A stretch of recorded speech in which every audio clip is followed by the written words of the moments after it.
নমস্কার, বাঙালি রান্নাবাটি চ্যানেলে জানাই সবাইকে স্বাগত। তো পমফ্রেট মাছের কারি রেসিপি নিয়ে আজকে আমরা চলে এসেছি। তো এখানে আমরা 3টে পমফ্রেট মাছ নিয়েছি আর মাছটাকে খুব ভালো করে কেটে আমরা ধুয়ে নিয়েছি। তারপরে আমরা হলুদ গুঁড়ো, লবণ, লঙ্কার গুঁড়ো আর সর্ষের তেল দিয়ে পমফ্রেট মাছটাকে কিছুক্ষণের জন্য ম্যারিনেট করে রেখে দেব। তারপরে আমরা এই পমফ্রেট মাছটাকে ফ্রাই করে নেব।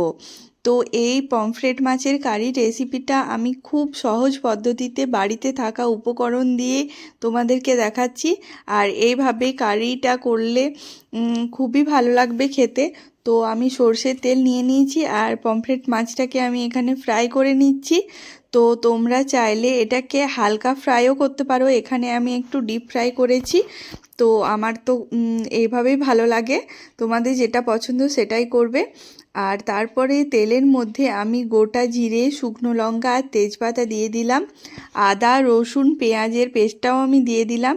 আর আমি এখানে জিরে, লঙ্কার গুঁড়ো, হলুদের গুঁড়ো দিয়ে আর লবণ দিয়ে কিছুক্ষণের জন্য ভালো করে মশলাটা কষিয়ে নিচ্ছি। তারপরে আমি ওপর থেকে টমেটো বাটা দিয়ে দিলাম। টমেটো বাটা দিয়েও আমি কিছুক্ষণ ভালো করে মশলাটা কষিয়ে নেব। তারপরে যখন মশলাটা একদম ভালো করে কষে যাবে তখন আমি গুঁড়ো গরম মশলা দিয়ে দিলাম। আর তারপর জল দিয়ে আমি এটাকে একটু পাতলা করে নিলাম, তো কারণ আমি কারি করছি যাতে পমফ্রেট মাছগুলো ডুবে যায়, এতটা আমি ঝোল করলাম।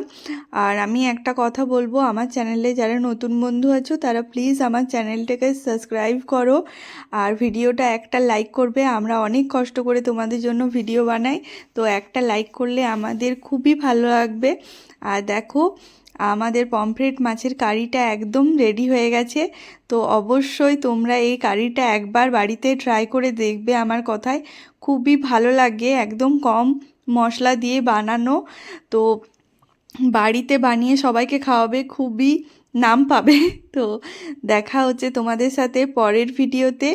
আর একটা কথা বলবো, তোমরা এরপর কি নতুন রেসিপি দেখতে চাও প্লিজ আমাকে কমেন্ট করে জানিও। দেখা হচ্ছে পরের ভিডিওতে।